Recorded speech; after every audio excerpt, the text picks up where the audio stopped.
Hi friends, இன்றைக்கி நான் லஞ்சுக்கு ஒயிட் ரைஸும் சிக்கன் கிரேவியும் தான் செஞ்சேன். வாங்க சிக்கன் கிரேவி எப்படி செய்கிறதுன்னு பார்க்கலாம். அதுக்கு நம்ம ஃபஸ்ட்டு ஸ்டவ் ஆன் பண்ணி ஒரு பேன் வச்சு அதில் கொஞ்சம் ஆயில் போட்டு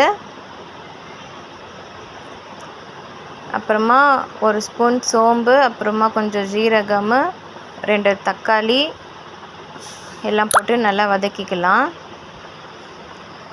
அதுக்கப்புறமா அதில் கொஞ்சம் தேங்காய், அப்புறமா கொஞ்சமாக கேஷ்யூ நட்ஸு எல்லாமே போட்டு கொஞ்சம் நேரம் நல்லா வதக்கிக்கலாம். அதுக்கப்புறமா அது நல்லா இந்த மாதிரி வதங்கினதுக்கப்புறமா அதை ஆற வச்சு ஒரு மிக்ஸி ஜாரில் போட்டு அரைச்சி எடுத்து வச்சுக்கலாம். அதுக்கப்புறமா ஸ்டவ் ஆன் பண்ணி ஒரு குக்கர் வச்சு அதில் கொஞ்சம் ஆயில் போட்டு ஒரு 2 கிராம்பு, அப்புறமா பிரியாணி இலை, அப்புறமா ஒரு 2 வெங்காயம் குட்டி குட்டியாக கட் பண்ணி நல்லா வதக்கிக்கலாம். அப்படியே கொஞ்சம் சால்ட் போட்டுக்கலாம். இந்த வெங்காயம் நல்லா வதங்கினதுக்கப்புறமா ஒரு 1.5 டேபிள் ஸ்பூன் இஞ்சி பூண்டு பேஸ்ட்டு போட்டு நல்லா மிக்ஸ் பண்ணிக்கலாம்.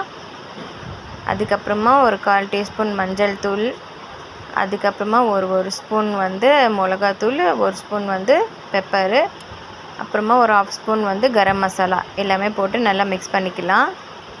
அதுக்கப்புறமா நம்ம க்ளீன் பண்ணி வச்சுருக்கிற 1 கிலோ சிக்கன் அதில் போட்டு நல்லா மிக்ஸ் பண்ணிக்கலாம்.